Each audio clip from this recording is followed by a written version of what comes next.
আমি চিতা দেখেছি, বাঘ দেখিনি আপনার মতো। 57টা মুসলিম কান্ট্রি বোবা হয়ে গেল। আপনি যুদ্ধ ঘোষণা দিলেন ফিলিস্তিনের নিয়ে পক্ষ।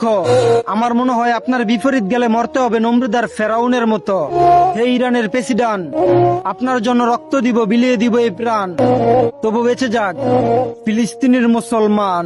অবশেষে ইরানের পক্ষে মাঠে নামতে যাচ্ছে দুই পরাশক্তি চীন রাশিয়া। খোদ ইসরায়েলি গণমাধ্যমগুলো তুলে এনেছে বিস্ফোরকেই খবর।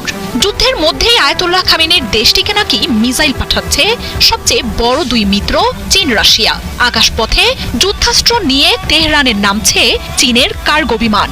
গুঞ্জন উঠেছে এসব বিমানে ড্রোন, আকাশ প্রতিরক্ষা, রাডার আর মিসাইলের যন্ত্রাংশ পাঠিয়েছেন শি জিনপিং। মার্কিন আর ইসরায়েলি আকাশ প্রতিরক্ষা ভেদ করে ইসরায়েলের সামরিক, বেসামরিক স্থাপনা, বন্দর, জ্বালানি খাত সব কিছুতেই আছড়ে পড়ছে ইরানি মিসাইল। এমন হাজার হাজার মিসাইল ইরানের ভান্ডারে এখনো রয়ে গেছে। আমেরিকার প্রতিশোধ নিতে শুরু করলো ইরান। মার্কিন সেনার ওপর পরপর হামলা, গালফ কান্ট্রি লক্ষ্য করে পরপর হামলা চালানো হয়েছে।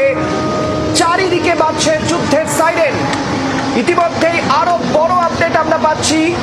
জানিয়ে রাখতে চাইবো এই মুহূর্তে হোয়াইট হাউসের সিচুয়েশন রুম, সেখানে জরুরি বৈঠক ডেকেছেন ট্রাম্প।